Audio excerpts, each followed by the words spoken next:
please turn off yes, actually, if you are in the room, please turn off your audio devices, such as cell phone, iPad, whatever else we've got going on here. If you can turn them off, that'd be great.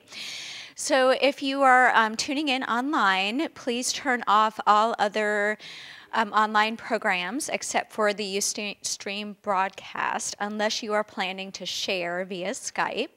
So if you have already emailed us your Skype name and would like to share during the meeting today, you can email iiwponline1@gmail.com to let us know that you'd like to share.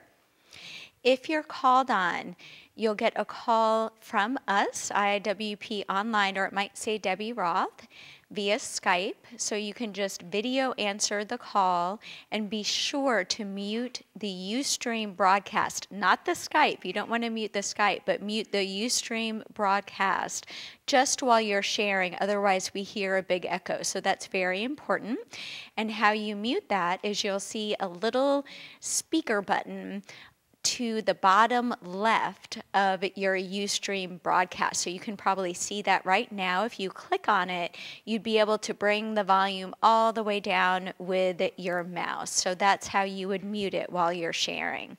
So just some logistics, and you will also see on your screen now, we'll post the instructions for sharing via Skype again, just to make sure you have them, and that also has all the information that I just told you.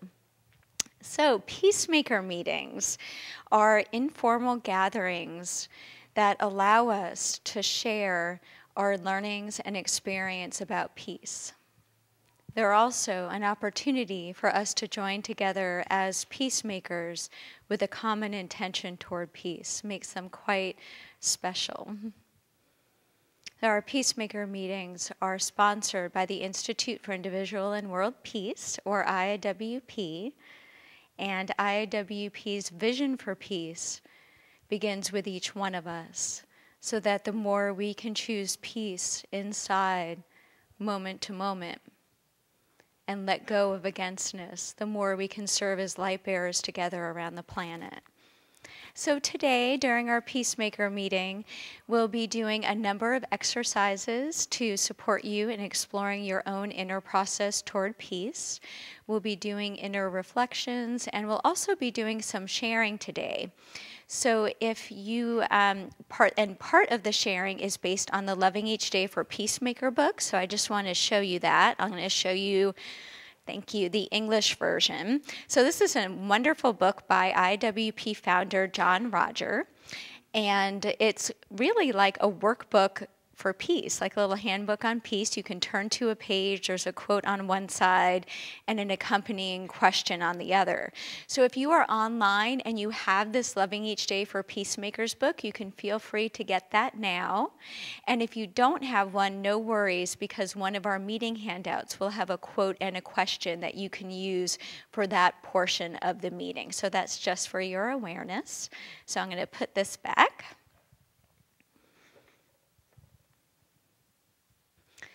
So it is now my pleasure and honor to introduce our facilitator of this workshop, this meeting. And from my experience of him, he is the epitome of walking in this world in a consciousness of peace. So please join me in welcoming IIWP Spiritual Director, John Morton. Thank you. Thank you, Deborah.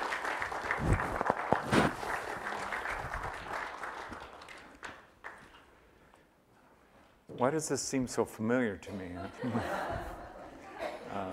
Well, just so some of you know, the last time I did one of these meetings was in London, and it was actually in a hotel room, and it was a lot of fun because it was very unusual as far as a setting and a circumstance, but it worked beautifully. And so for me, this is my next Peacemakers meeting. So it's Debbie Ross was helping you to understand, especially if you're the first time, we have some intentions for what we're doing here today, and they're so clear, I want to read them. So I'm going to give participants a place to share about and explore the process toward individual and world peace. So this is such a place, but what's happening, of course, with technology, and there's something else to me that goes well beyond technology, and I think it's just something along the lines of our involvement as people on the planet. So the ability to be in all kinds of places around the world and then gather together for a common intention and purpose, to me, is still amazing. It's something that's groundbreaking for us as well. I'm still getting used to things like texting, and you know, I have children, and so they insist in some ways, if I want to stay in communication, you know, this is how we're doing it. And so I'm still, whatever it's called, old-fashioned, old school, or something like that. Meanwhile, here we are. So I'm very glad that we have the opportunity to gather together in this purpose. The second intention for us today is to be of service to peace and sending light and peace for areas and people in need. And 3, provide opportunities for greater participation with the traveler. Oh, the traveler, okay. And so the traveler is first and foremost for us, our founder for the Institute for Individual and World Peace, John Roger. And I have, in some ways, I like saying succeeded because it's a nice word, in what he's doing. So there is a kind of a succession, but really what it involves is an open invitation to everybody to experience a consciousness that has a spiritual purpose that we refer to as soul transcendence. I'm not going to say a lot about that today, unless, of course, something happens and it's like I get bopped on the side of the head spiritually, and then here I go, which has happened at times. But it's just to let you know that part of what we're doing, that it has a spiritual focus, that we're founded as a church. We have a seminary, but we also have an Institute for Individual and World Peace, and that's where this event is coming from and being sponsored. So I'm very much a part of that as well. So welcome, and now my next intention with you is call us forward in the light. And I'd like to remind us about that, even if you've done that so many times, it's not even part of your vocabulary anymore. You've moved into something else that transcends that as an experience, like an ongoing prayer, an ongoing invocation, an ongoing intention for yourself to be of this light. And it is that consciousness, that energy that radiates in perfection. And to me, that's a reality. It's a truth. It's not a theory. But that's okay if you're not in a position where you need to believe what I'm saying. But I would invite you to consider that we are in a presence that's holy and sacred. It's beautiful. And in that light is the consciousness of peace. We're going to look at 4 principles that we've identified that are keys for the consciousness of peace and living in peace, walking in peace, sending the consciousness of peace, the awareness of peace to others. So we'll be looking at some of that as we go forward. So I'll do the invocation. I'll invite you by demonstration to chant a name of God, and there are many, many, many. So I think it's not even important to count. You know, the only number that really matters in what this is 1. And that means that it's something that's integrating all of us in what is of our divine nature and practically speaking, our spiritual consciousness. So I invite you to do that. The name, I'll write it up here so it has a spelling. The first part is the last part, but it's the first part. And it's Hugh, so you would pronounce it Hugh, and that is a word for God. So when we say it, let's consider God in the living consciousness of what that is listening and responding. More importantly, so even if you, for your own intention and how you practice your spirituality, have another name that you want to invoke, what I care about is that we bring forward the highest good of all concerned. So when we do this invocation, that's part of our intention. And there's another part of this name, Anai. So that part has to do with who we are all together.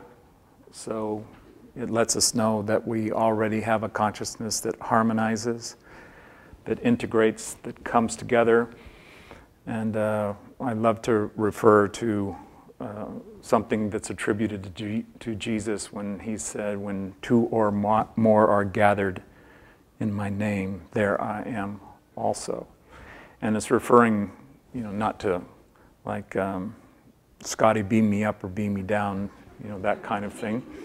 That would be interesting. So, but it's more of the presence that comes into our midst that I consider as the Holy Spirit. But again, we move beyond the vocabulary. It's not something that we're trying to get anybody to believe. It's more this intention that we're bringing in the light. We're bringing it in through a particular name that responds to our intention. And then amazing things happen in my experience. So to me, this is of the first order. Even if you said, well, I've already done it continuously today, welcome it into the room. We love people that are doing this in a continuous way. And something happens when two or more are gathered. So we're doing that too. So here we go. I'll do the invocation. We'll do some chanting. I'm not leaving it into a number. We'll just invoke the name and then we'll find out what's next. Dear Lord, we welcome your presence as the consciousness that is the light, especially as that comes through what we refer to as the Christ, that and who is anointed. That we come into this presence open and willing to serve, especially in the purpose of gathering in peace, so that we can experience peace in our own consciousness, in our own awakening, and also envision peace into the world, wherever it is in most need. That we can picture all people in peace, and all situations peaceful. We ask also for the assistance that comes through the traveler consciousness, so that we're open to be attuned for the highest good of all concerned. We let go and release any againstness, any negativity, any disturbance. We just offer it up into this light. So what is transmuted, transformed, and brought forward and manifested is of peace, love, joy, and all of your blessings. And as we now can behold it individually and all together, you place your blessing so that it multiplies and increases beyond any limitation.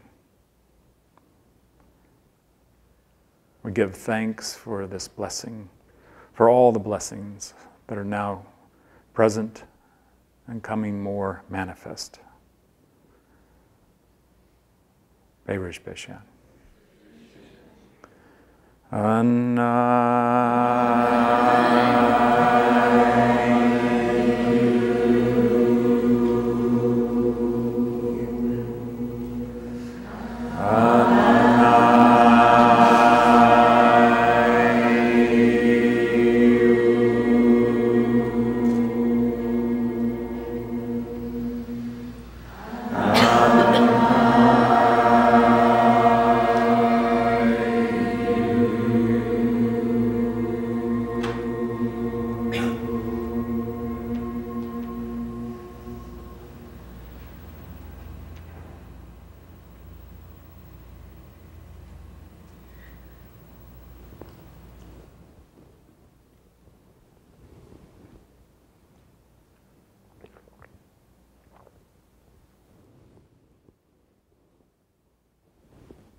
So one of the things I'd like you to be aware of, and you could write it down. I'm just going to check.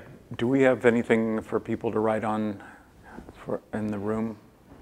Yes, we do. So if anyone needs anything to write on, if you could raise your hand, and we have assistants in the room who can help you. All right. So we'll bring by something with pen and paper. I think that's what we have.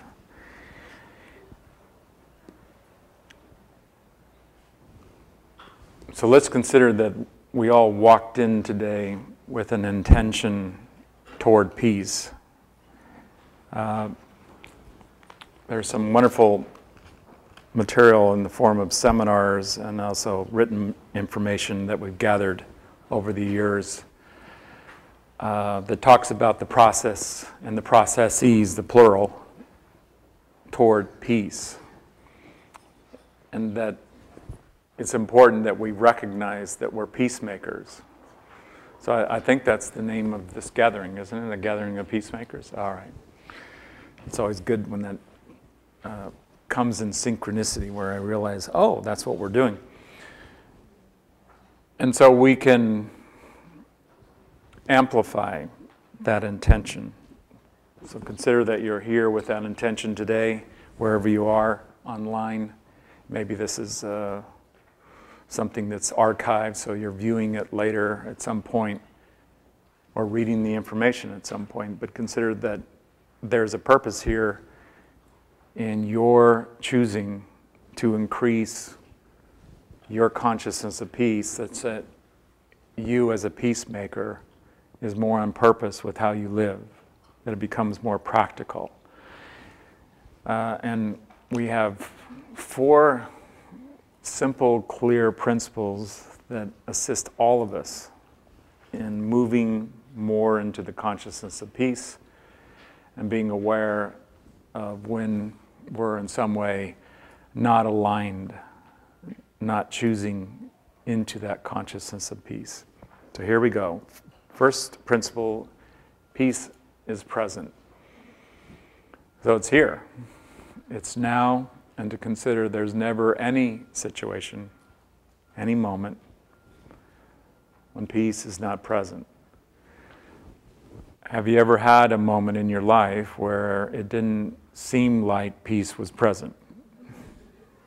I hope that's rather obvious. It is in my life and in my consciousness. So there are times when I don't feel like it's peaceful. I don't think it's peaceful. And that can go towards an extreme. So it can seem as though something is terribly wrong or awful, and I can have that sense about my own consciousness that I'm expressing the wrong or the againstness. So it's important that if you're going to take on the commitment, the awareness toward greater peace, that you realize when you're not having that experience, you have a choice. And that's the second principle. Peace is a choice available regardless of any conditions. Peace is a choice available regardless of any conditions. So if you ever feel like, but I can't, or you can't have peace with those people, or in that situation, be willing to sacrifice that, to make that different, to make a new choice, to stop yourself from the current choice, whatever that is that's not choosing the peace, to just stop. Even if you don't know how to express peace or how to experience it, just consider it's a choice, and you're holding, you're waiting, you're patient while that choice makes itself available to you consciously. The third principle, peace is an inner process. Hopefully that's some kind of relief. That means we do not need to in any way depend on what is outside. And I'd like you to consider that what you feel, what you think, even your senses, all of that is outside. So that the presence is deep inside. and consider that there's a presence of who you are called the soul, called your spirit. And in what I mean by that, regardless of what it means to you, but what I mean by that is there is always peace in who you are, always.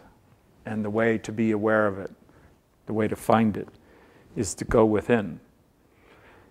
If you follow the religious teachings, the philosophical teachings that have come through the ages, I'm sure you're aware that going within is not a new idea.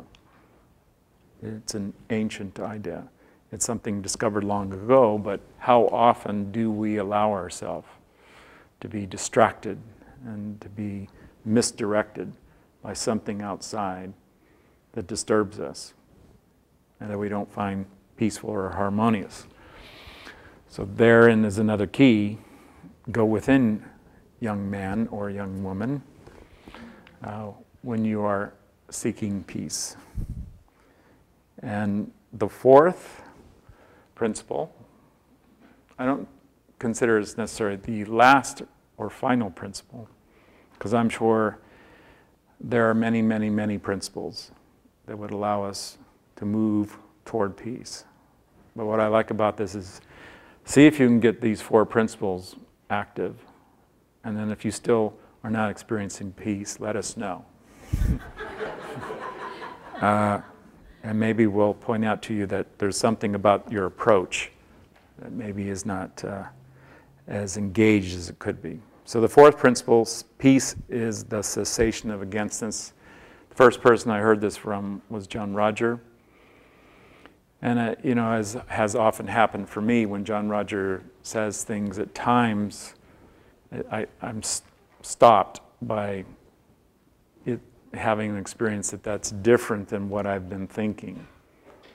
And so when I first heard that, I had one of those kinds of experiences that, that, well, peace is harmonious, peace is goodwill toward all. I was looking at something along those lines, and then I'm told it's the cessation, stop the againstness. And the place to go, obviously, first is within you. So no againstness. See if you can manage that right now. That whatever comes to your mind, whatever comes to your awareness, especially as you're here today in this gathering, that you clear and let go of the againstness, and that you carry that forward as an intention for yourself.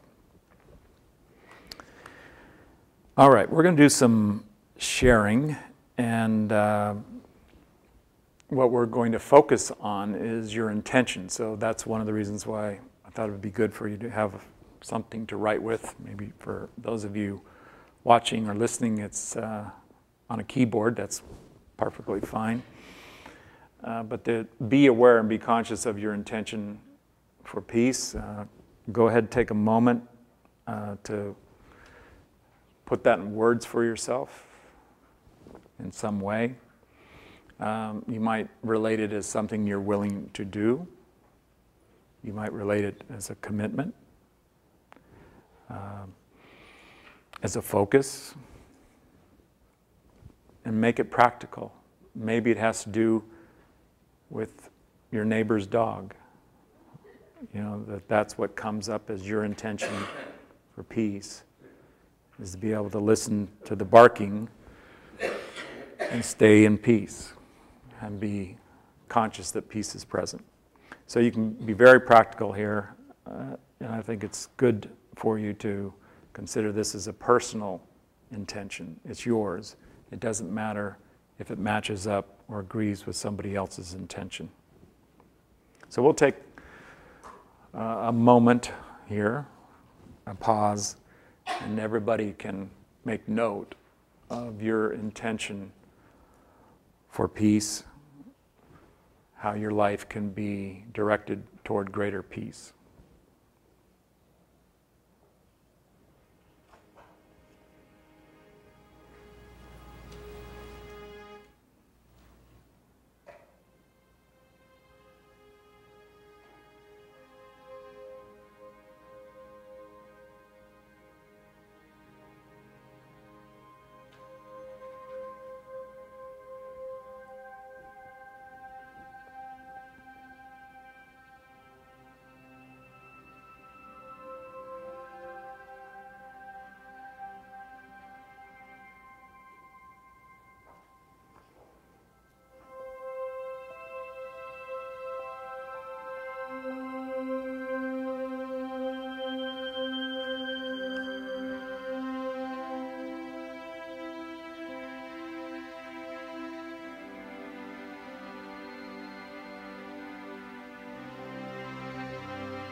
I'm reminded that John Roger expressed intention is the direction we want to travel.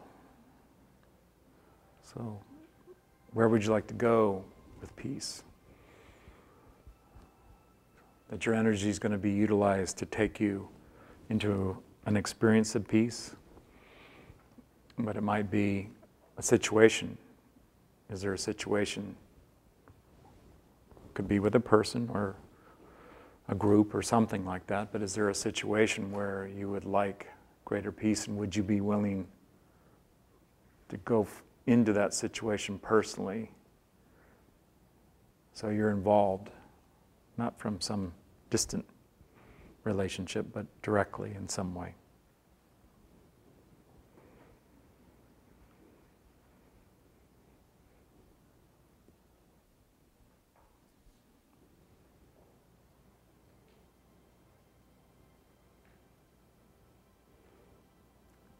And if there's some situation, especially in the past, in which you hold againstness, that you judge, that bothers you still, right in this moment, if you think about it, that's a good one to have intention for greater peace.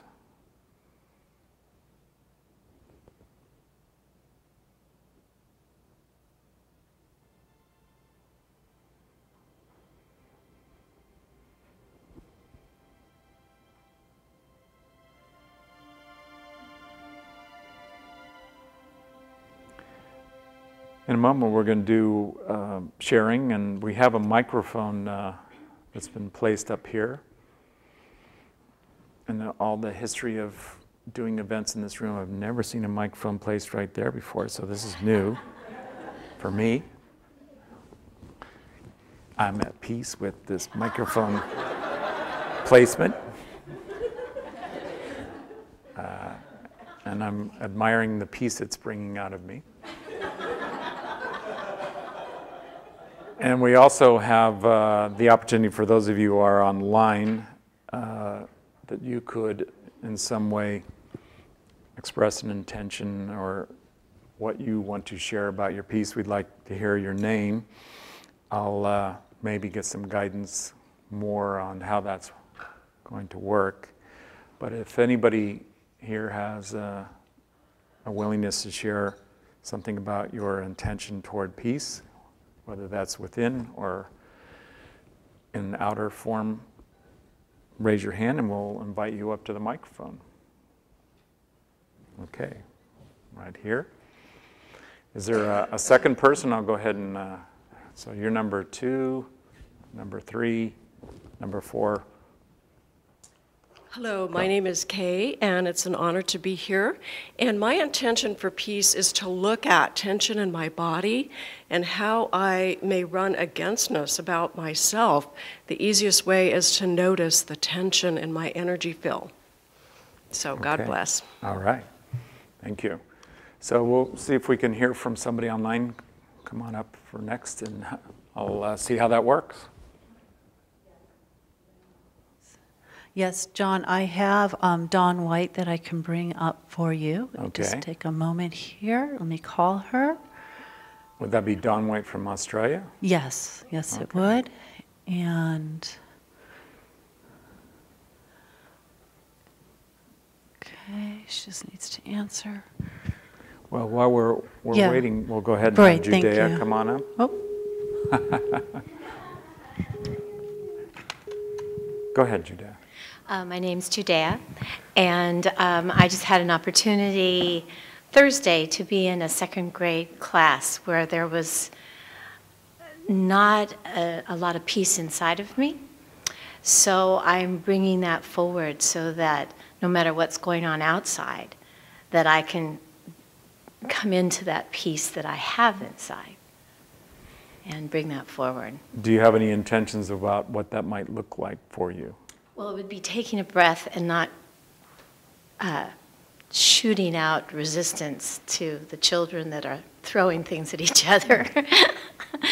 And just because the next day in kindergarten I had no problem. So I think it's all within me. It's where I come inside of me to bring it forward. That's great awareness. So I think we're ready from online. Yes, we are. And I'm going to bring up on the monitor Dawn White from Australia. Oops, let's see. Hello. Hold on, almost there. Sorry, I'm a little slow at this. Okay. Go ahead, Dawn. Good morning, I'm Dawn. Good morning, John. Good morning, everyone. My intention is to completely focus on peace by being in the now. So I find all the distractions, whatever distractions I might have in my life that I've created, if I'm completely focusing on being in the now, then everything actually sounds like music. So anything that could potentially disrupt me actually sounds beautiful, and it actually brings me back to peace. So that's my focus, is to be in the now and focus on that peace and that love and that absolute delight that's within. God bless us all. Thank you. While I have you, it's Sunday morning, correct?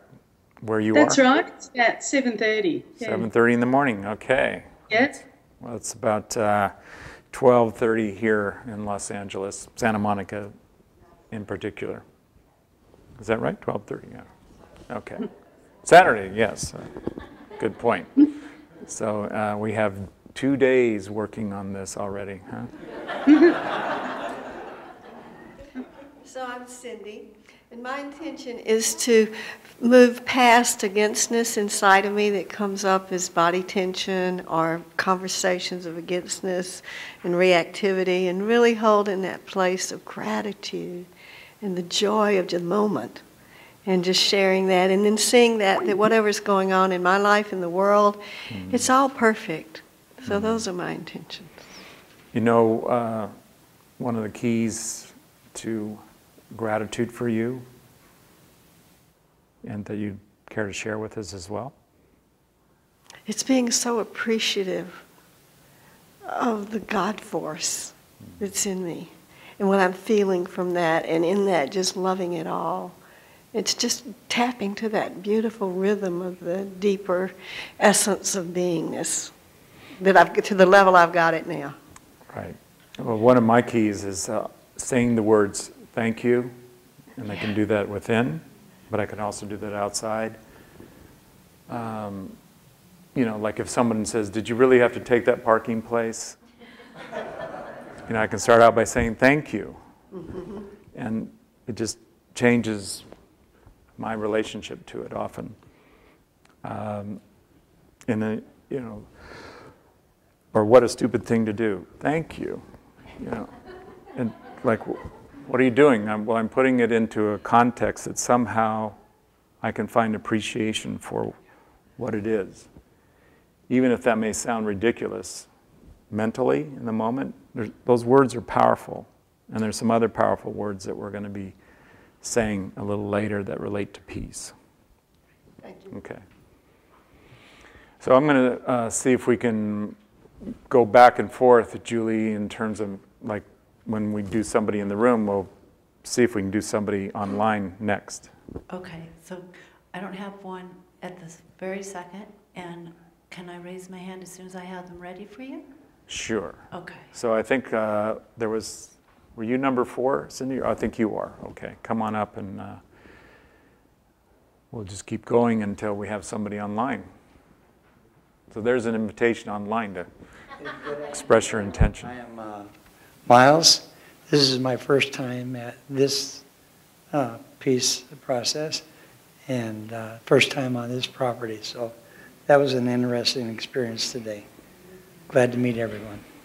My intention this year is to be present in peace with everyone and each experience, whether it be a responsibility or an expression.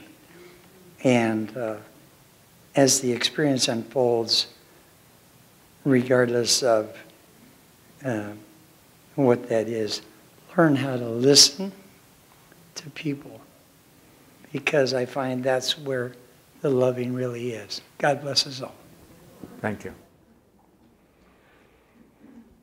Okay, so yes, we'll come over here next. And do you still want to share your intention? Okay, you're next. Good morning or good afternoon, John. I'm Kayla.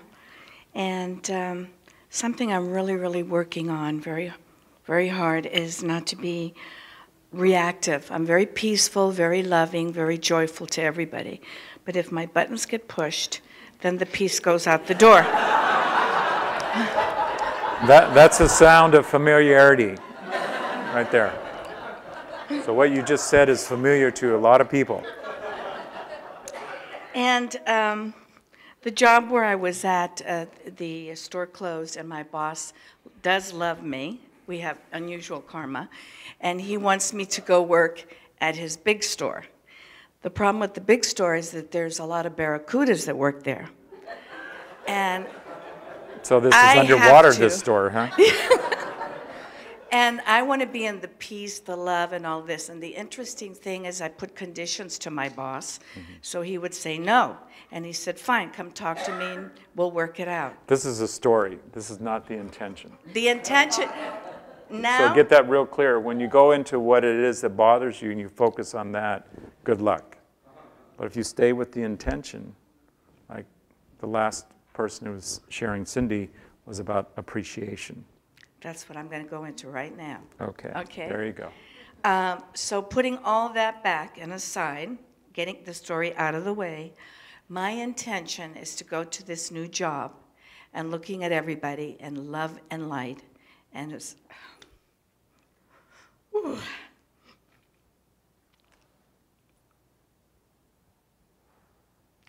Seeing them as divine as I am. And just being a beacon of light and love and being of service, not what is the company going to do for me or how are they going to treat me, but I'm the one to be of light, love, and service. That's so my guess intention. where that peace just got delivered? Right in my heart. There you go. And I am very grateful. Thank you. Okay, thank you. So we're going to hear from online. Yes, we're going to hear from Ann Naylor. Okay. And where are you, Ann Naylor? Hi, I'm in Cannes, in France. Oh. And it's 9:45 in the evening. Can we come over for supper or something like that? Sure. There's a music festival up the road from me tonight, so there's quite a lot of sounds going on outside. Nice. Yes, it is. It's really what's fun. Your intention for peace? Okay, what I'm working with is the pattern of willfulness that I have. And so my intention is to deepen my faith and trust and confidence in God's will for me, and to strengthen my willingness to follow God's guidance for me by listening to the loving in me. Did everybody resonate with that one? Yeah. Okay, that's good. Thank you. Thank you. All right. God bless us all. God bless us all, yes.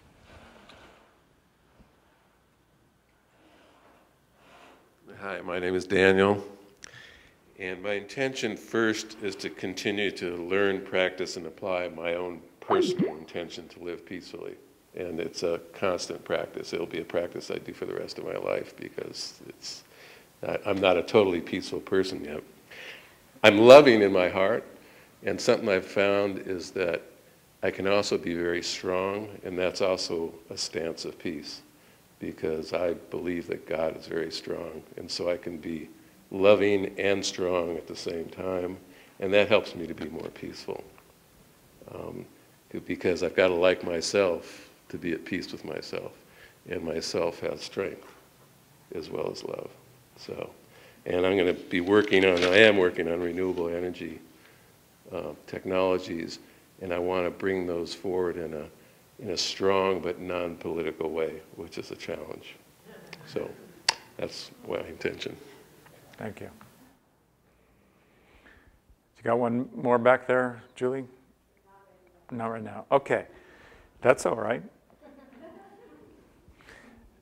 Maybe during the course of others sharing about their intention toward peace, something else moved forward for you, so you're in greater experience and awareness of peace. Because what good does it do if we have an intention if we don't move into the experience? And just a reminder that the primary reason we're doing this today is to move to the experience.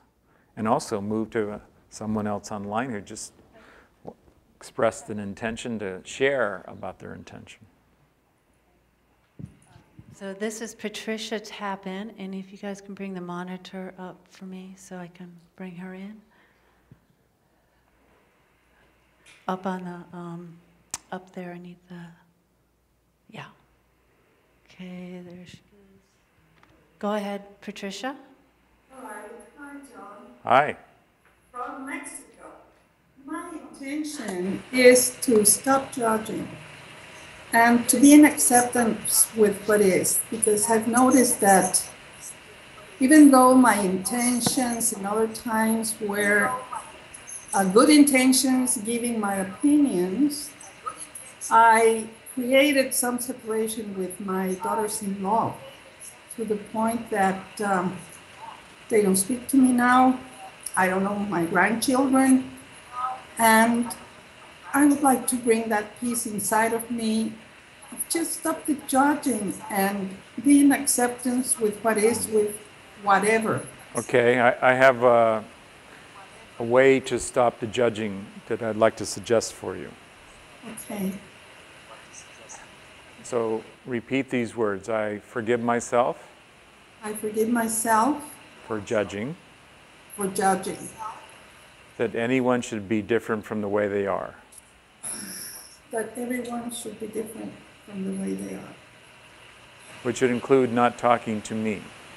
Which include not talking to me. There you go. That's right. That's right. Thank you, John. I accept that. I love you. I can tell. Peacefully. It worked. Yeah, it worked. It worked. Thank you. Okay. God bless you. Thank you. All right.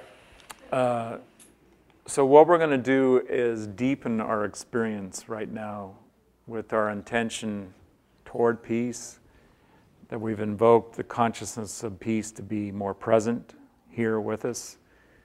We're starting to choose peace regardless.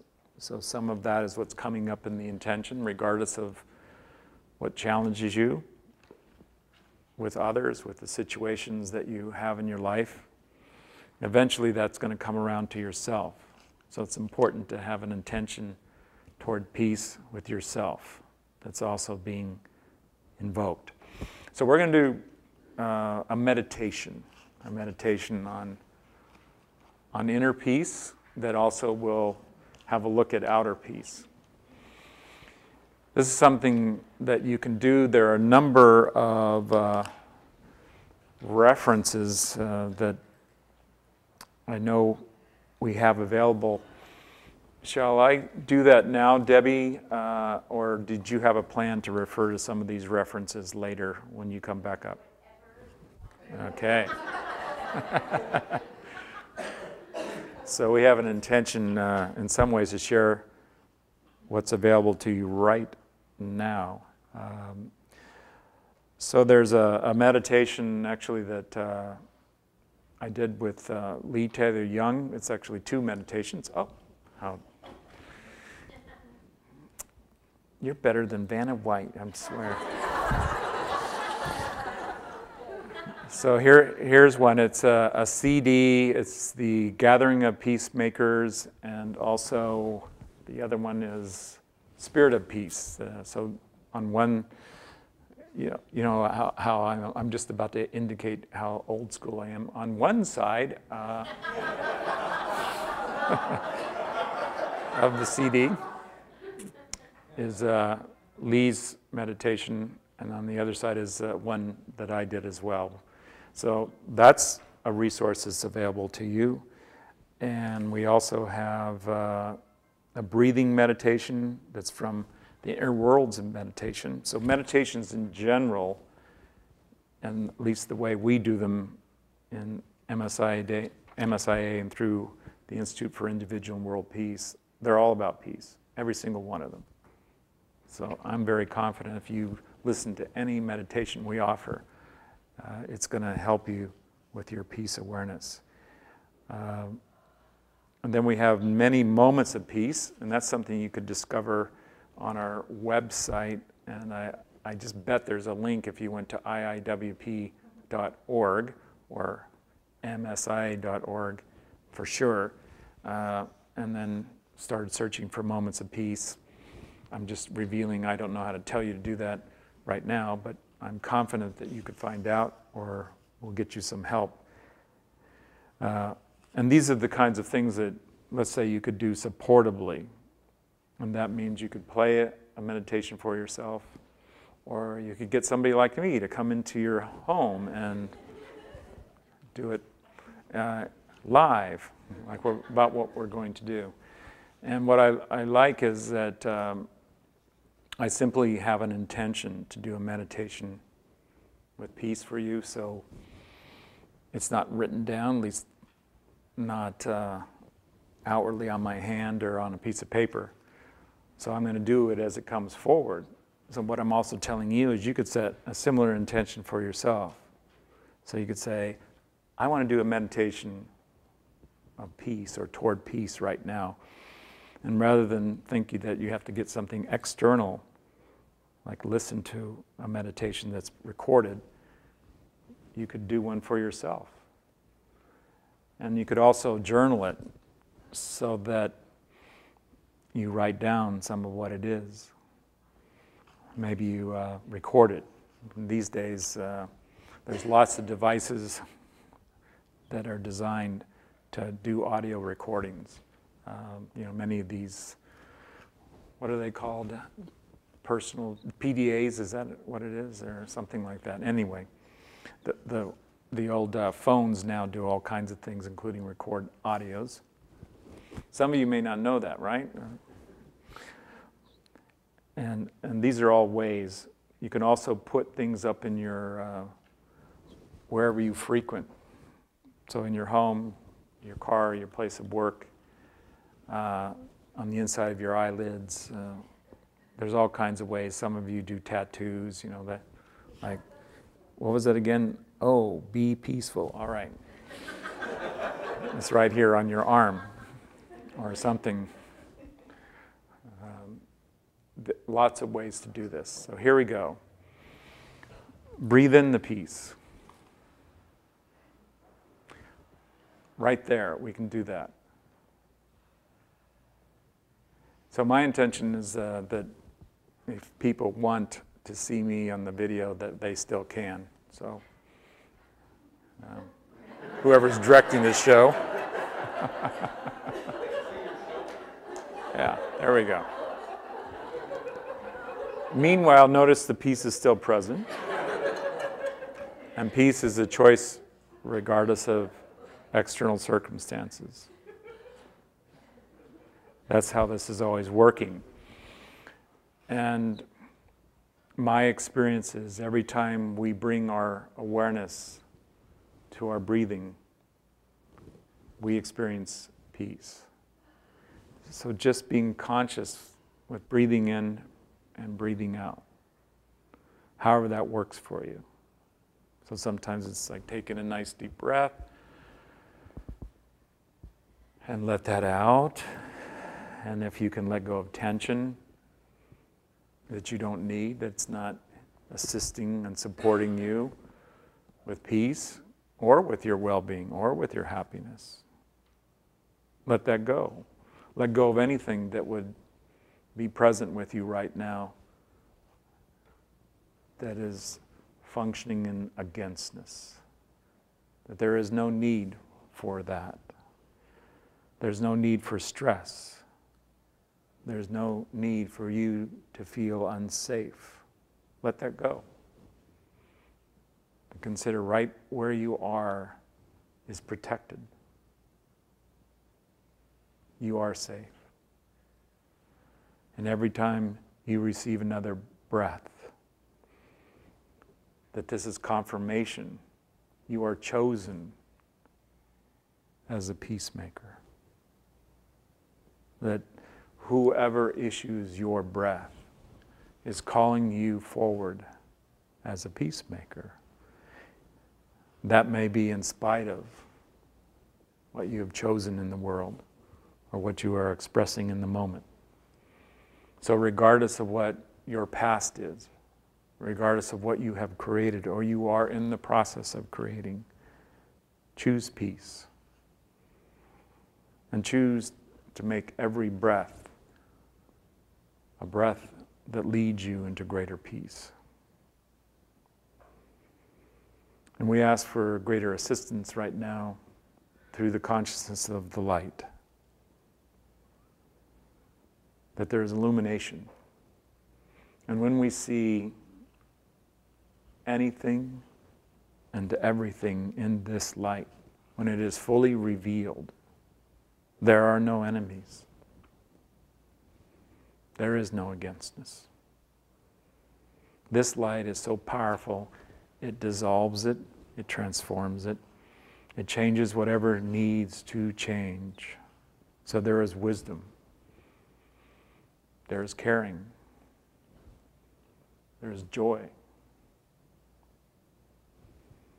There is the appreciation of the silence. The harmony that is always present in everywhere, in everything. So this light is radiating this peace, this harmony, this joy. And your well-being is increased. That you are alive in this peace. And it causes you to smile. As in this light, the value of everyone is revealed. So you see the peace in everyone. Past the behavior, past the disturbance, past whatever has been said or done.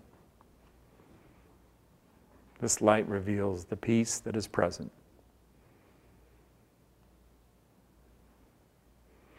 And as you can see it within you right now, however you picture it, however you know it as a conscious experience, you can see it is eternal. And you can hold the peace. So whatever you do, wherever you go, you bring peace. You are a peacemaker.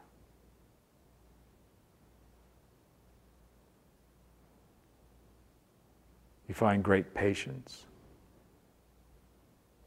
You find great strength.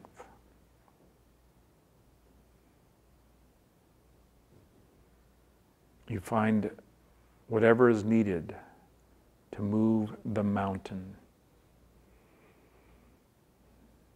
So you find your faith, that peace is what shall become. And you will hold until peace is present for all. And this is your choice. So it is given to you freely. And you see that you are in the dedication, the commitment. Whatever it takes, you make that choice. You also see that you are like the light that holds into one place, like one candle. When you are lit up in this peace, there's light radiating everywhere, to everyone, to everything. So the choice to be the light is the choice to be in peace, to be in harmony, to be in the strength that endures past any form of againstness. So your presence in peace ceases the againstness.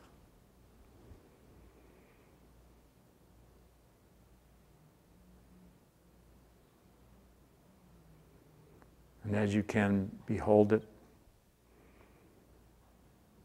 you know it can become.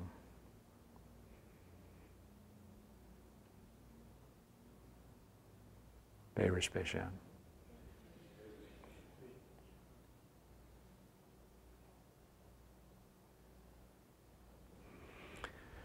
You can take a moment, if you will, to just be more aware of whatever came forward in that experience. You may want to write something down in your journal. You can also simply be in the peace, that there's nothing to do. There's no agenda.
I'm reminded that when we create a safe place, which is one of our intentions when we do this work, is there's no againstness here.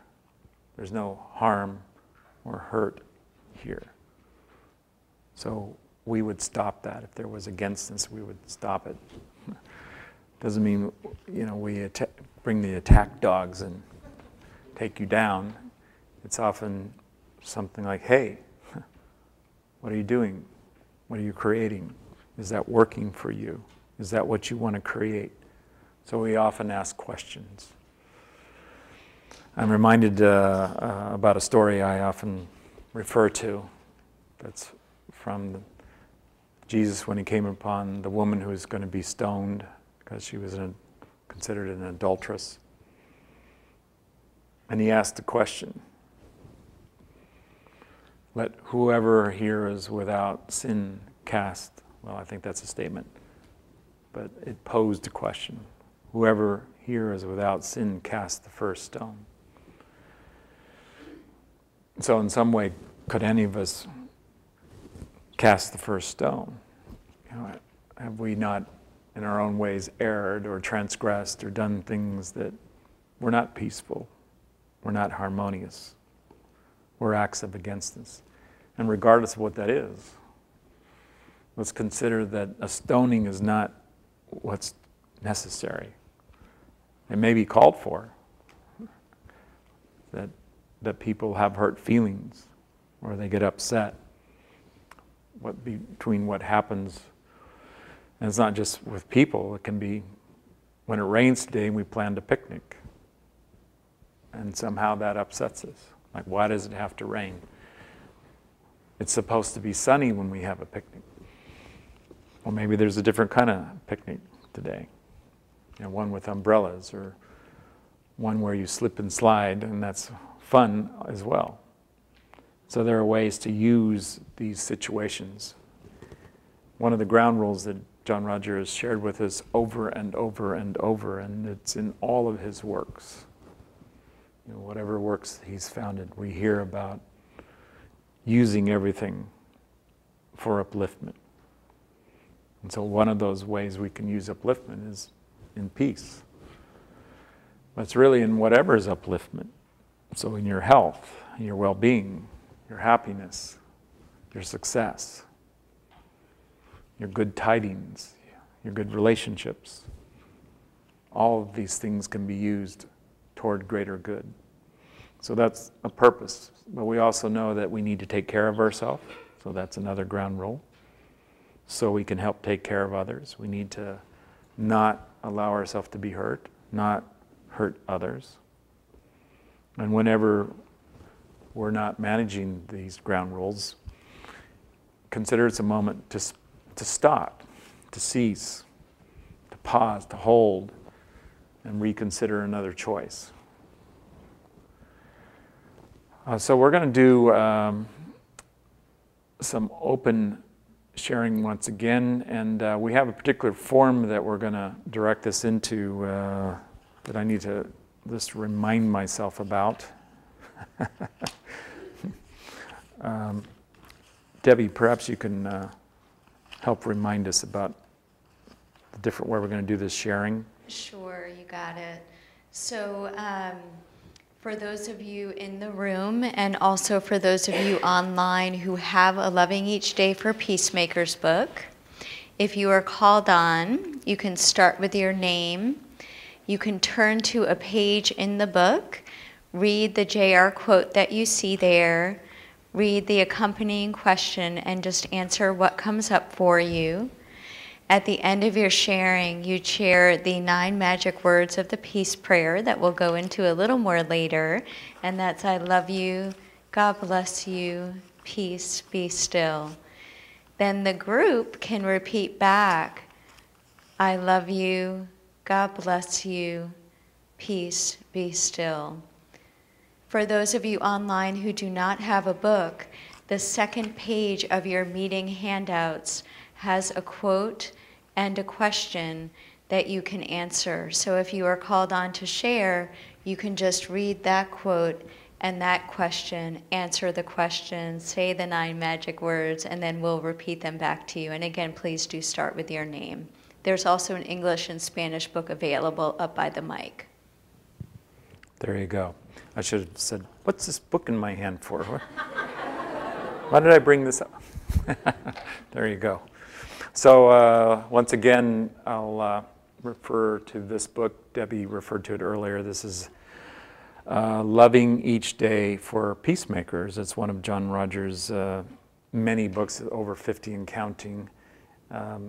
So it's something we'll refer to, as Debbie just pointed out. And I chose one. I chose page 134.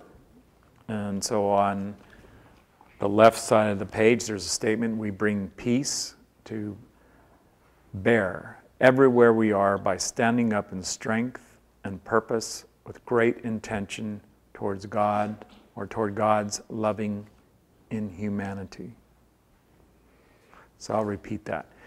We bring peace to bear everywhere we are by standing up in strength and purpose with great intention toward God's loving inhumanity. So let's just consider that when we were made, however we were created, so you know, whether to go into a debate like, well, was it a great big bang somewhere, or did somebody wave a hand or do something with some clay? Regardless, let's consider that when that was done, there's loving that was placed into our humanity with each and every one of us. And in my experience, it's in every one. So if you go into all of the creations, all of the elements, whether that's an animal kingdom, a plant kingdom, a mineral kingdom, a kingdom that's invisible. And what is a kingdom? Does that mean there's a king? Okay, a creation, a universe, whatever you want to call that, that there's loving in all of the creation. And you know, that to me is a way I love to relate. So if I'm making a choice to relate to the loving in the creation, and I found out I didn't have to believe it. I could just go to it as an assumption, see how it works. Did anybody see the Indiana Jones films? And there was one where there was some invisible stairs over a chasm. And the only way to make those invisible stairs appear was to step upon them, but it still looked like a chasm. So that might take some great courage, great faith, great trust, strength, wisdom, insight, whatever it takes. So at times, you know, to consider the loving's present, we need to act upon it before it appears outwardly, before we see it in another person or even in ourselves. That we just go ahead and act as if the love is present, act as if the peace is present. On the other page corresponding, there's an opportunity to journal. It says, the current way I express my purpose and intention for peace is, that's right now. So I relate to it like, well, that's right now. That says I sit here. So I don't have a prepared statement. I don't have something I'm going to read to you that I wrote down already. But let's consider, as I hear myself say, the current way I express my purpose and intention for peace is, as I look upon you and I see you, that you have a gift of peace for me. So it's important that I let you in, that I make contact with you, rather than in some way deflect, hold back. So it's important to look at you. It's important to let my energy go out to you. And I found this works. It works on the street. It works in crowds. It works in uncomfortable places. It works in places like, I want to get out of here. It works there. That if I'll let myself make contact with the people present, the circumstances present, I start experiencing there's love here, there's peace here. That's kind of a long answer, but it's a good one because it came forward. So what we're going to do is give you an opportunity up on the microphone. We do have a copy, I think, on the my X-ray vision says, yes, there's a copy of this book right over there on the easel. And also that we have that one form of the question from the book, and I think I can read that too. So I will. We are here to learn one thing primarily, and that's inner peace in the midst of all else. When you put your body on the line and get your actions lined up with your loving, you can start to experience the inner peace. And then the question on the opposite side of the page or on your form online, what are some specific ways I could line up my actions more fully in my loving or with my loving? So let's start out with anybody here that you'd like to read from the book. So have you come up to the microphone. You can just randomly open it up. And then you'll be number 2, and you'll be number 3, and we'll see how we have it online. Go ahead. Okay, my name is Joan Mary. Restoring peace inside of you allows you a few moments of quietness. Spirit can become present. There can be a great healing inside of you and a reattunement to the oneness, which is the peace of spirit. What are some ways I can practice reattunement to the oneness? My SEs. And for people who are somewhat new to what we do. Oh, spiritual exercises, meditations. I do it each day. Loving the traveler. And when I do that, the loving overflows to everyone and to myself. And then I get into the oneness that way. Thank you. Thank you. Okay. Oh, we have Barbara Dobbs online. And let's see how that works. Yep. At the end of the sharing, just to say, it's nice to say, I love you, God bless you, peace, be still. And then everybody can repeat back to the person sharing, I love you, God bless you, peace, be still. You got it. Would you like an opportunity to say that, Mary? Joan Mary, come on up. Thank you, Debbie. I love you. God bless you. Peace, be still. I love you. God bless you. Peace, be still. Thank you. Okay. And that's something that John Roger quite some time ago introduced as the 9 magic words that will transform any situation in your life. Even if you can say it inwardly, or let's say more importantly, you can say it inwardly and outwardly, and even if you have to duck while you're saying it. It's still transformative. You still have somebody online? We have Barbara Dobbs from Colorado up. Go ahead, Barbara. Hi, John. God bless you. I don't have the book in front of me, so I wonder if you'd be kind enough to read a piece for me. Sure. There's a creative way we can do it, huh? So I opened up to page 106, and it says, when you move to the power source of your beingness, it's like it has all these transformers and electrical lines. And in the inner kingdom, yeah, the power source, the transformers, and that was something I just was being cute with. But I'll start over. When you move to the power source of your beingness in the inner kingdom, you find happiness and joy. It is a dynamic joy, an active expression of happiness. Within that happiness is peace. It may not be jovial or raucous happiness. It is the warmth of your own consciousness, united with the knowingness of your soul. When those two aspects are one, happiness and peace are the natural result. Mm. In what ways can I experience more of the warmth of my own consciousness and the knowingness of my soul?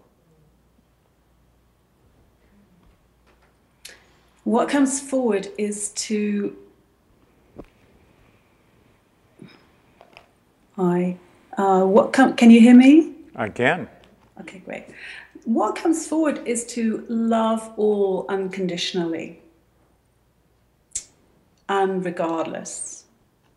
And the first of that is in terms of people. And then I take it out into the plant and animal kingdoms. And then the next thing I imagine is things like petrol fumes and muck and grime and dirt and other stuff. So all of that, loving all unconditionally and regardless. Now, I love you. God bless you. Peace be still. I love you. God bless you. Peace be still. Peace be still. Okay, young lady, you're up. Hi, so grateful to be here. Restoring peace inside of you allows you a few moments of quietness. Can you hear that okay? Restoring peace inside of you allows you a few moments of quietness. Spirit becomes present. There can be a great healing inside of you and a reattunement to the oneness, which is the peace of spirit. What are some ways I can practice reattunement to the oneness?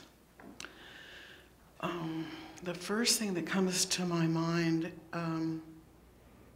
which I'm doing right now, is go inside and hear the sound of God, listen, and just follow that sound. And it's just so peaceful, and I know everything's going well. It's all good. I love you. God bless you. Peace be still. I love you. God bless you. Peace be still. Thank you. You're welcome. Do you have another one, Julie? Not yet. Okay. Well, we do. We have another one. Hi. Hi. My name is Brooke, and I thought it would be fun if you would tune into me in spirit and just pick a number, and I'll go to that page. The magic number. How about 122, page 122? Okie dokie. Now I gotta find it. Comes up to page 120, and then... Here it is. Okay. Okay. When you are loyal to yourself, you develop inner reference points of peace, contentment, and a sense of worthiness. In what ways can I increase my loyalty to myself?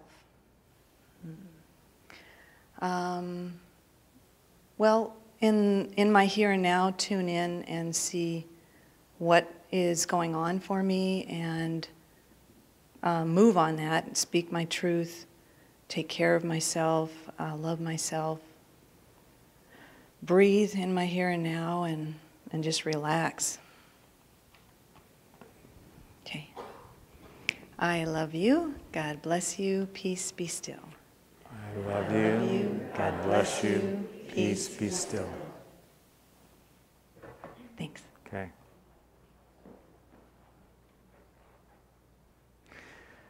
I just thought of a new cottage industry. We can go into, surgeries and post-surgeries, and then we'll be there when they come to, saying, I love you, God bless you, peace, be still. Do you have somebody, Julie? Yes, I'm going to bring in Tamsin Rothschild. Tamsin? Yep, Can she get I'm into a muted. peacemakers meeting? Of course she can. With little technical assistance from our friends. There she is. Hello. Hello. I missed what you said. Did you say I wasn't welcome? No, I asked, can Tamsin get into a peacemakers meeting? And I said, of course she can. Oh, yay. Thank you. But notice what you did with that little moment, where you went. Oh, okay. Okay. But now you can go to the peace. Okay, so my name's Tamsin. I have my book.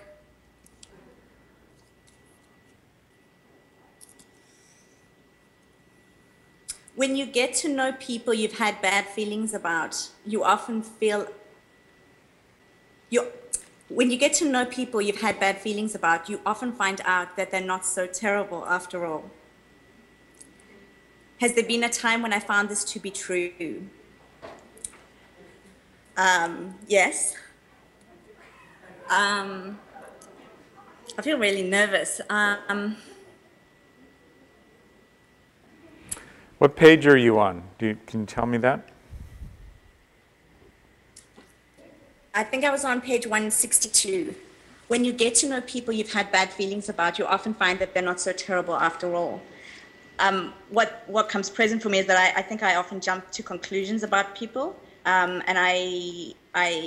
like what I just did to you then, it's like you said, is Tamsin welcome? And I turned it to be something like that I wasn't welcome. So it's like, I think the worst. And so just by checking it out, which is what I did, it's like, I found that it's not true that people aren't terrible. Yeah. So, yeah.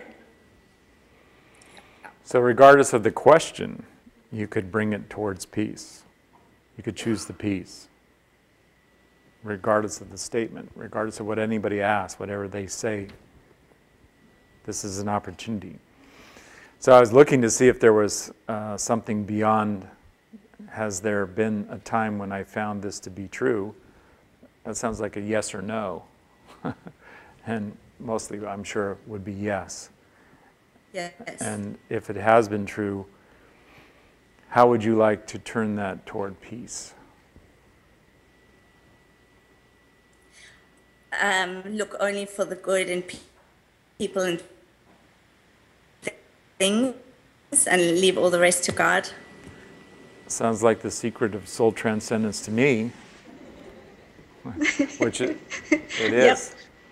Yes, that's a statement from John Roger that I like to carry around wherever I am. So I carry it around right here. And it is, I'll repeat it.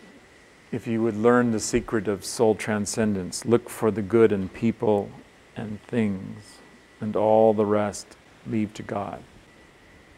So even if you don't know how to look to the good in people and things, there's still an opportunity to leave it to God, and your soul transcends, or you have the experience like what was described earlier, like I go inside and I hear a sound, or you experience a presence, whatever that is that presence of peace, and is the presence of our soul and our true nature. And it's always there waiting for us to have awareness. So that's an opportunity. And what do we say as our sign-off? God bless you. God bless you. I love you. Peace, be still. That's close, yes. You and peace, be still. I give you my peace. Yes, you do. And I accept it. And here's my peace in return. Thank you. Okay. God bless you all. All right. Was there somebody else in the room who'd like to give the exercise? Okay, Denise. Hi,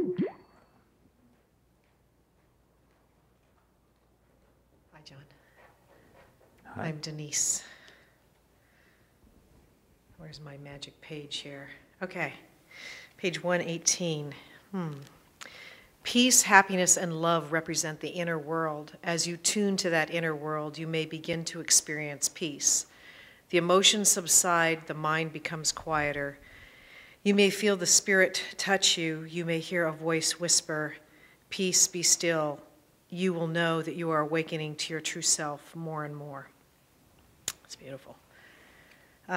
What are some of the ways in which I attune to the inner world, and what are some additional ways I can bring greater attunement? I tune to the inner world with my spiritual exercises and breathing and remembering to connect inward and taking time for quiet. Sometimes receding when I need to recede from the world. And ways I can bring greater attunement, I am noticing that sometimes when I'm not in what I think is peace, but I know peace is present, but I feel like I've gone off from this upliftment feeling, I judge that, and that makes it worse. And so I feel like what will help me is to remain in much greater acceptance and loving of who I am at every moment, and that it's really okay to be human. So that, I think, will bring me more peace. I love you. God bless you. Peace, be still. I love you. God bless you. Peace, be still. Okay, we have somebody online. We have Bissy, oh my gosh, how do I say her last name? Marinova from, oh, I got it right, from Bulgaria, and I'll bring her over on the monitor when they pop it up. Here we go. Hello. Hi. Hi, do you hear me? Yes. What time is it where you are? What day is it? It's still Saturday, 30 minutes before it becomes Sunday. So it's about 11:30 on Saturday night. Okay. Yes. Because I don't have the book, can you read, can you open the page and read it for me?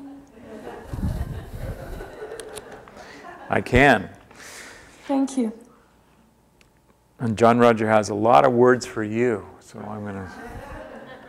When you want to experience greater inner peace, you need to look at many levels. What's the first sustenance of peace? Food. So there you go. That's what it says, food.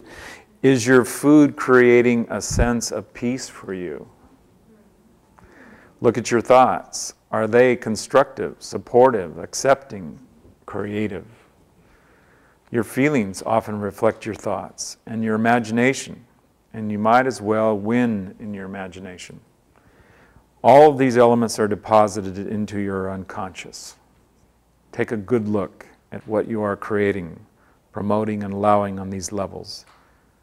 This is where you start creating peace. And on the other side of the page, what is an area or level where I would like to experience greater peace? In this area or level, what do I need to do to start creating peace? Well, what comes present for me is in the area of relationships, the relationship with myself and with others.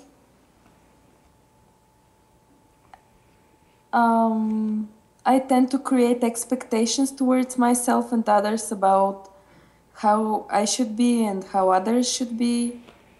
And I tend to judge a lot myself and others. So in order to have more peace, I know I have to forgive and accept. Okay. And love myself and others for who they are. And what else do you have for us?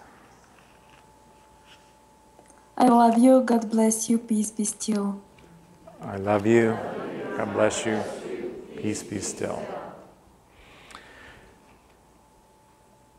We have an intention, thank you as well, to do something referred to as traveler question and answer. So we have a traveler on hand.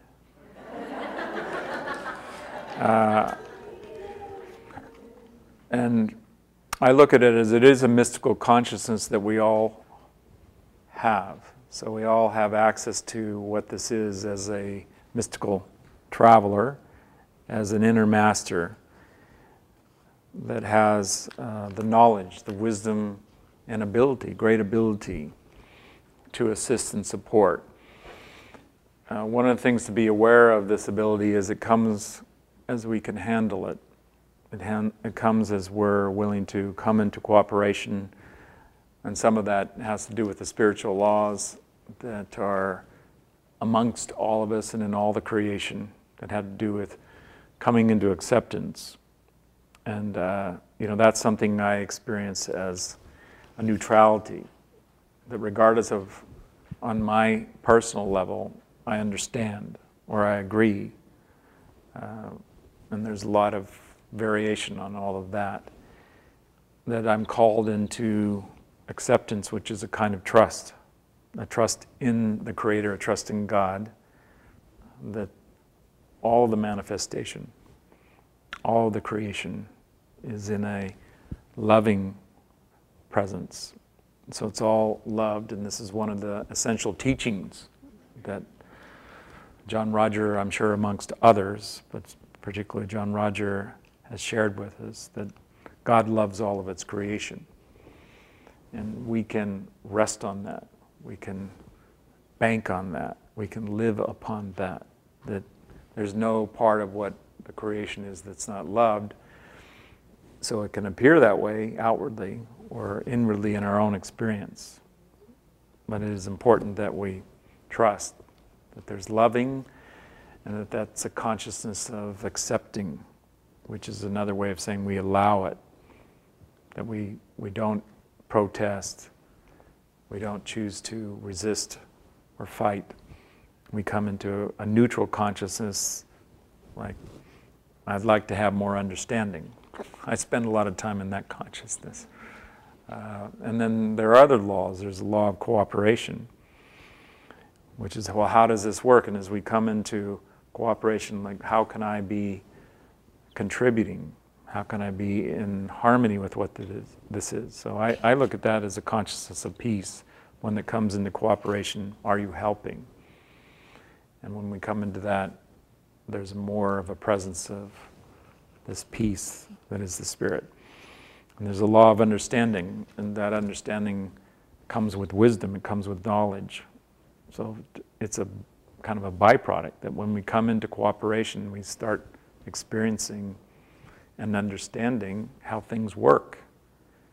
And we often are put in a position to be an example, to demonstrate, to teach, so that others see that our life is demonstrating that we're in acceptance, we're in cooperation, we have understanding.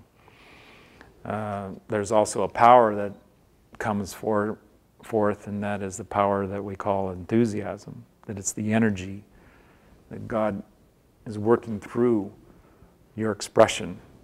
So when you have enthusiasm, trust it. Like, what is this? And what's it about? And what I'm talking about is not necessarily excitement, because excitement can be just revved up physicality. I mean, it could be, you know, something that's stimulated by adrenaline, and that isn't necessarily enthusiasm, that's adrenaline. That's the effects of adrenaline. Or if you put 180 volts into your system, that can be exciting. But it isn't necessarily enthusiasm. So enthusiasm is an energy that has the wisdom, the awareness that is divine in nature. And there's also a law of empathy, which is the ability to relate in a oneness of consciousness. And so it starts becoming, I know you, I understand you, I feel you, you know, my consciousness is in awareness with your consciousness.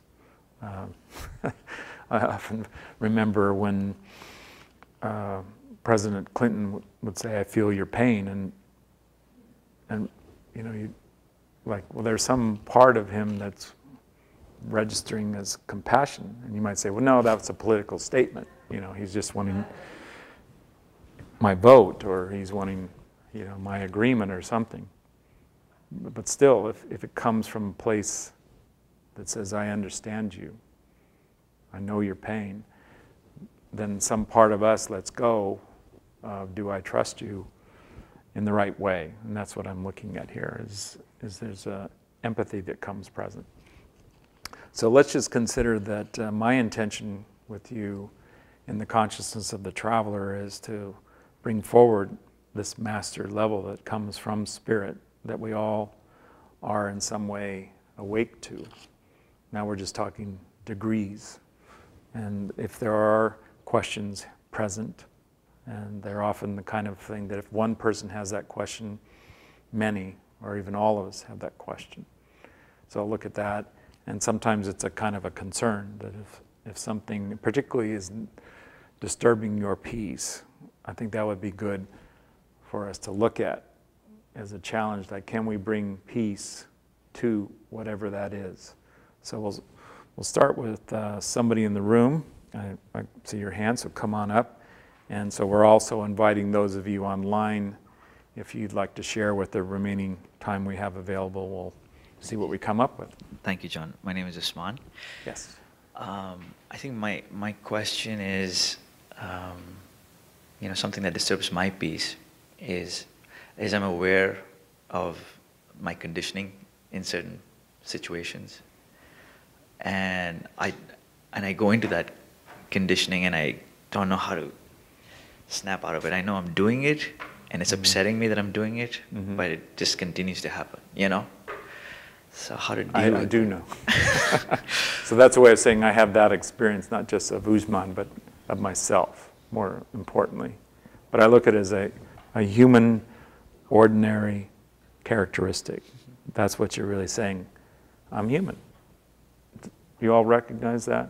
You know, that we have this, I call it a reactive nature, or an automatic nature, and it is somebody back there, it might have been B.F. Skinner or somebody like that, but you know, it was like a conditioned response. Yeah. And it's basically our behavior just indicates that we've had certain experiences and also influences from our environment.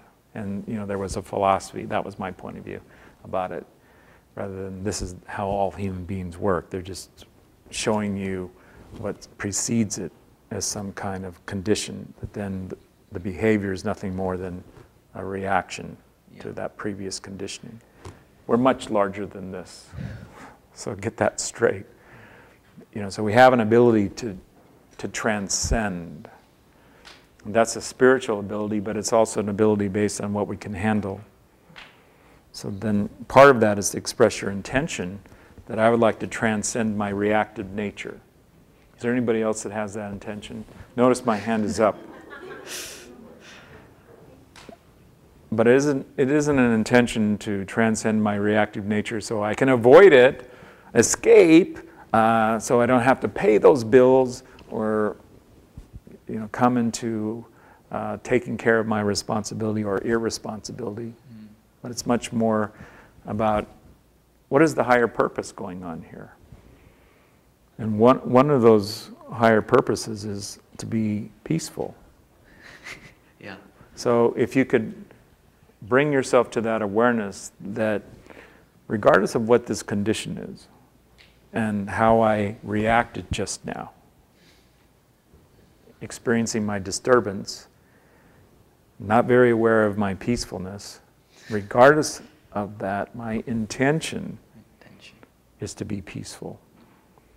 And just knowing that you have that intention, then it would allow you, one part of it would be cease the againstness.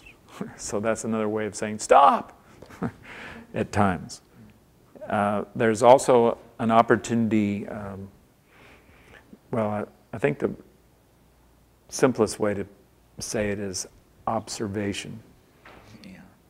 So press the observation button, wherever that is, like, oh, there it is, it's over here. Yeah. Or put observation and go, what's that? Oh, observation, press it. Like, what does that mean? I come into a consciousness that observes, so I'm disengaging. Often by necessity, we have to stop outer involvement. But could you be driving a car and be observing yourself driving a car?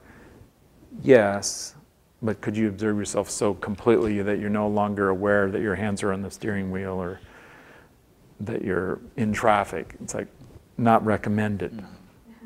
Don't do that kind of observation so you vacate, But you might say, well, I could exteriorize myself. I could go into my astral body. It's like, well, who's driving the car? So you see the practicalness in this? So that when you do these things, is it practical to stop? If you're in, crossing, one of those bridges that are made out of rope, and there's water coming down, and you realize there's more water coming down, there's more water, well, maybe that's not a time to stop on the bridge and observe and be aware of kumbaya, or whatever it is. It's like, get across the bridge now. There's a flood coming, and this is not a time. So there's some practicalness in all of this. And one of the practical opportunities that you're pointing out in reaction is that it's a human response. And so there's a mercy button. Maybe you press the mercy button, like, what does it say? Lord, have mercy on my soul and the things that I do that I don't want to do, but I did it anyway, even though I promised I would never do that again. And I said, I'll pay you double what I paid you if I do. Like, boy, this goes on and on. Yeah. That in spite of ourselves, this is scriptural. It's in, I think, attributed to Paul. The good that I would do, I don't do, and that what I don't want to do, I do. It's like I'm wired backwards, and I do all these things that my good intentions say, I don't want to do that, and then but what do I do? And I keep reacting, and that upsets me, and I'm bothered, and that's one of the human characteristics. So how can we save ourselves? And part of that is to be aware of your intention, to be peaceful, so that when you go to be unpeaceful, there's some part of you that maybe says, what do I do? Oh yeah, I count to 10. I go to a neutral corner. I tell them, put masking tape across my mouth. Or if you're a werewolf, it's like, don't let me out of the closet for 3 days until look up, is there a full moon? Don't let me out, no matter what I say. So there's some practicalness in all this. So if I was boiling this down, I'd be saying, learn to stop the reaction. So just stop it, and then observe. And if you need to be merciful, like forgive yourself, let go, stop the judgment, that you have that consciousness that you would love yourself, you would forgive yourself, but also stop the offending behavior if you know it's not in keeping with your peaceful nature, Yeah. or your peaceful intention. You have the wit to say, this isn't working with my peace. I need to stop. And it's not always convenient. So maybe get to the other side of the bridge or something, or pull the car over when it's safe, things like that. Like driving a car with rage is not a very good idea. Do you understand that? Mm-hmm. Yeah. But sometimes people do. It's called road rage. Oh, I've heard of that. Yeah, they now have things like where I'm going. It's like report road rage, and they give you a number to call, and it's like, well, what do I do when I report it? Like I'm mad at you. What do we do? Oh, we thought it was about somebody else. This is about you. Yeah, I'm having road rage, but I'm smart enough to call. And I'm looking for, what do I do next? Yeah.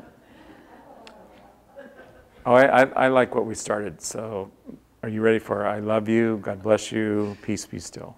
I love you, God bless you, peace be still. Okay. God bless you, peace be still. Thank you. Thank you. We have somebody online who would like to share. Yes, we have Kate Kirby from Buenos, Argentina. Buenos Aires, I think it is. Oh, something like that. Kate. Hello, John. Hi. We're getting you visual. There you are. You just showed up visually. Here I am. In hot Buenos Aires. We're in Australia in summer. It's like summer here, so you must have sent it up here. Okay. So, do I read? Do I? Well, this is open sharing, but if you want to read from the book, be my guest. No, I don't actually have the book. So, my process. This is very good to have got on stream here today. I am in the process of buying a house or buying a home, and so the peace that is present when I got my intention was to let go of any againstness in my process, together with the person who is searching for the house for me, because I don't have a clear picture of where I want to live.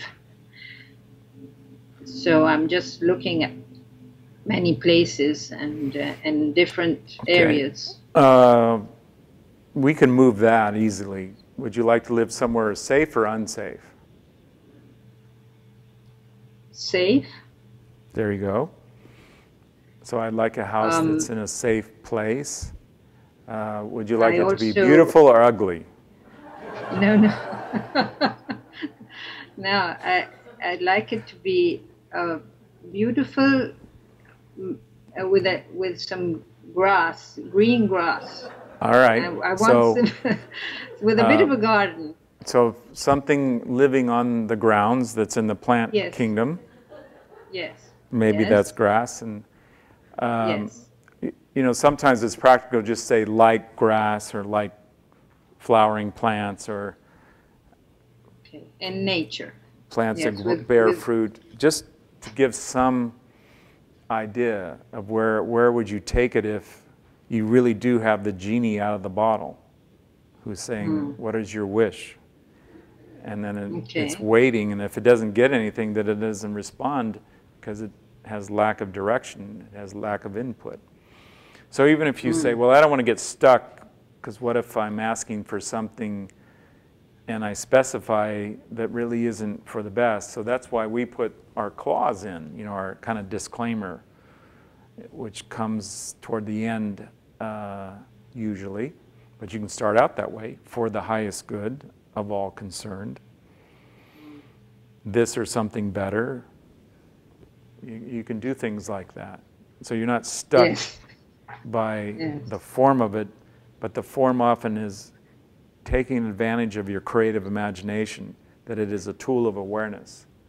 So that you could say, well, that's a fantasy, but why did you think of that fantasy versus another fantasy? Why did you think of beautiful instead of ugly? Well, because I want beautiful. Well, then put that down. And how would you picture that? Well, I see, you know, a walkway in, but it's not like all concrete, and you know, there's life. There's life as I walk in, or there's a sound of an animal, or there's maybe that animal is actually a bird, you know, these kinds of things. Like, how do you picture it? And that can be very specific. And if you allow your creative imagination to work along the lines of a dream, who here thinks you control your dreams? There's no hands up in the room here. So I don't think I control my dreams either. So where do they come from? I don't know. At times they just come in and I'm aware of the vision. And sometimes that vision is so powerful, I think it's an experience. Have you had that kind of dream where it took you a while to realize, hey, that's a dream. That's not what's happening, at least in this reality. But it's very powerful, it's very potent, and I could describe it to you just like I could describe where I went for lunch yesterday. And then some of you going, where did I go for lunch yesterday? I don't remember. It's like, yeah, you see, some things that are from the creative imagination are more powerful, more clear than our actual experiences. I wouldn't argue with that or debate that. It's like, just go with it. When something has potency in the mind, however you get that. So if it's even something, well, that's my imagination working into my mind. I know that's fantasy or it's fiction, and it's like, but why are you picturing that? So if you picture it like a cottage, if you picture it, you know, like there's no walls that are straight, there's no geometrical patterns to this place, it's all kind of curvy, swervy or something, like, okay, like hand-built or built according to Mother Nature or something along those lines.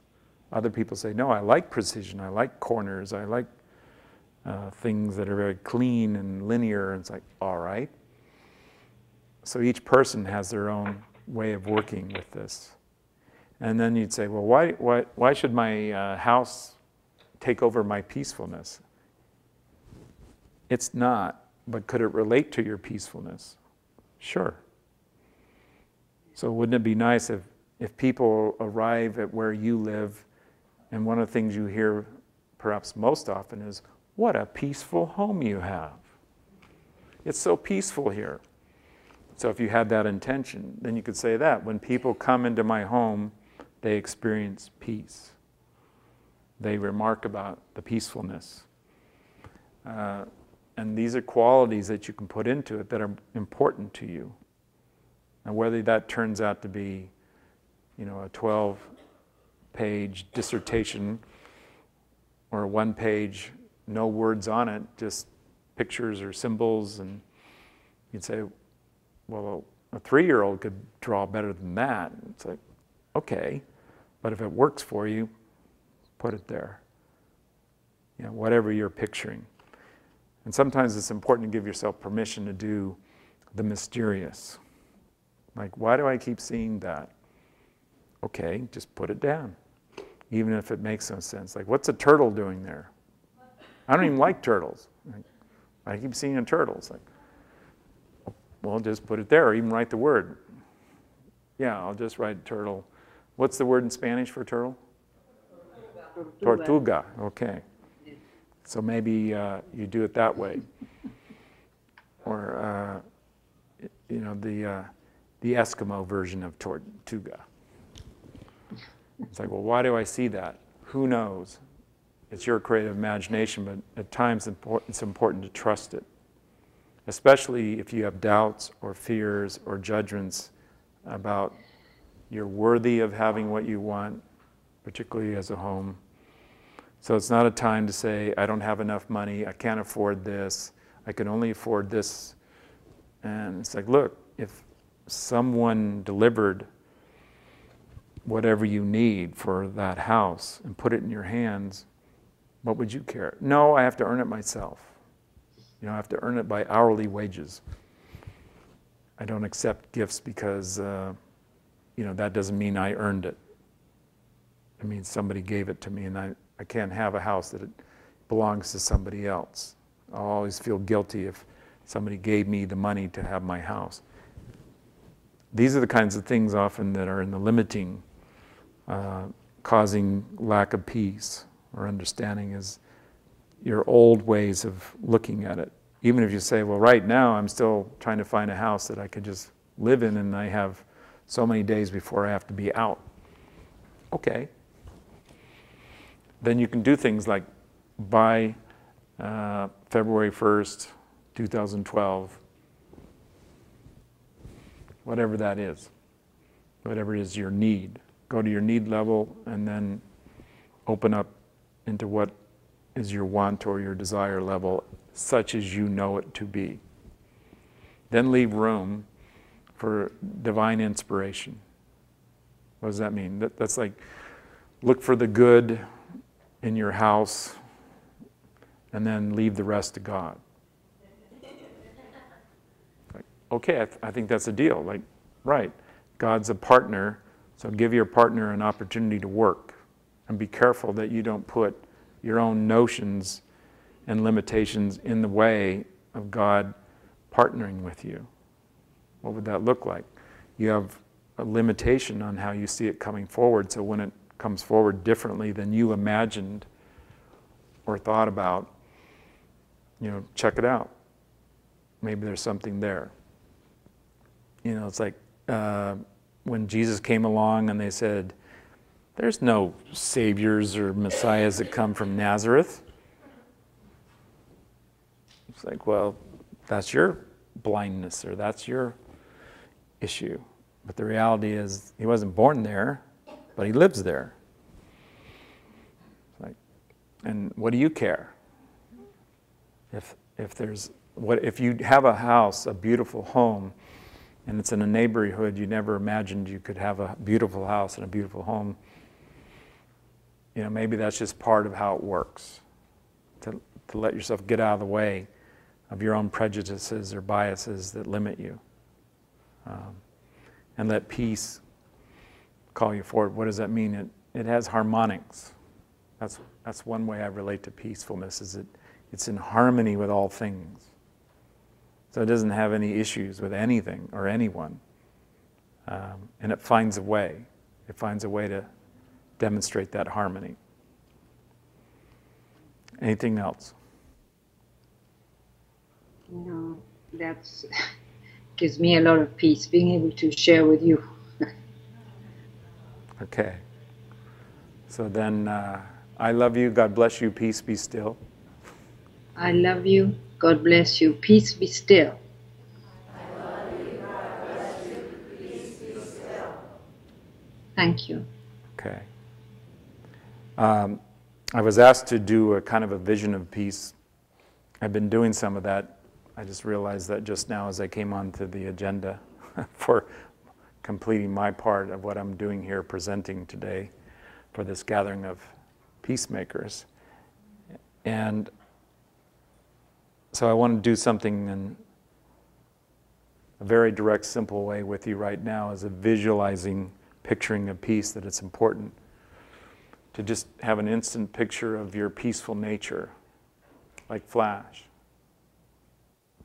Whatever you see. Maybe you saw yourself outdoors at a beach, on a mountain path, with friends, laughing.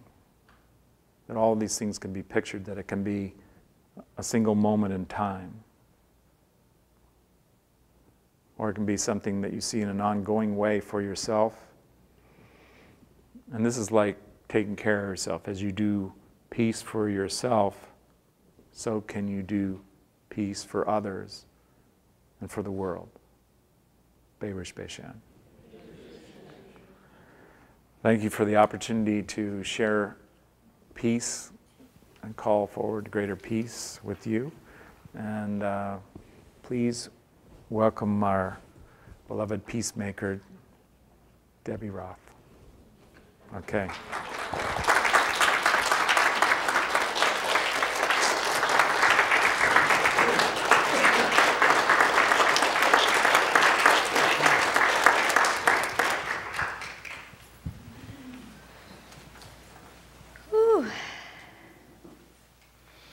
So by a show of hands, for how many of you is this your first peacemaker meeting? Welcome. And welcome to all of you online for whom this is your first peacemaker meeting. I'm so happy to have you here and for all of us to be here together sharing in the peace. So I just have a couple of closing announcements, so bear with me. First, John mentioned a number of products in relation to peace. You had the experience of working with one of them today, the Loving Each Day for Peacemakers book. That book is actually 20% off. So if you want to buy one, if you're in the room, you can buy one over in products afterwards. If you are online, you can buy that at msia.org/store, in addition to the Gathering of Peacemakers CD John mentioned. And he also referred to an Inner Worlds of Meditation CD packet with a breathing meditation that is available for the Peacemaker meeting and also just as a tool of peace for you. So if you enjoyed what you experienced today and would like more, we have some ways for you to get involved with IIWP. So for those of you in the room, you can follow along on your IIWP postcard. They're in English and Spanish. If you are online, a link to that postcard in English and Spanish will be posted on your computer screen. So first, you can join our online worldwide peace prayer. So that's an opportunity to join with other peacemakers and send love and blessings to the planet and all of its inhabitants. And you can just visit IIWP.org if you'd like to subscribe to the peace prayer. The next round of the prayer begins on February 26th, so just a little less than a month from today. We also have Moment of Peace emails, and those are weekly inspirational quotes from John Roger or John Morton delivered directly to your inbox. So if you would like to receive a weekly inspirational quote to help bring you into the peace, you can also just go to IWP.org, and it should be pretty clear on how to subscribe to that. So we have peacemaker meetings and another workshop called Finding Peace in Today's World, offered both in Santa Monica and in different communities around the world. I know in Santa Barbara they're working on a Finding Peace in Today's World class coming up pretty soon. So if you'd like more information on peace workshops in your area, you can contact me at the IIWP office, and the email is peace@iiwp.org, or you can just visit our website. So one more announcement. We do have a beloved ranch called Windermere, and it's a place of peace managed by IIWP. At the ranch, we have horses, goats, sheep, and many other animals, as well as a beautiful expanse of land to help you experience peace. So it's a place open and available to visit. We also have an Adopt a Horse program or Adopt an Animal program where you can sponsor an animal and choose and energize a quality of peace for the coming year. So a beautiful time to do that as 2012 is kicking off, or jump starting, or however you want to put it. So that is what I have for today.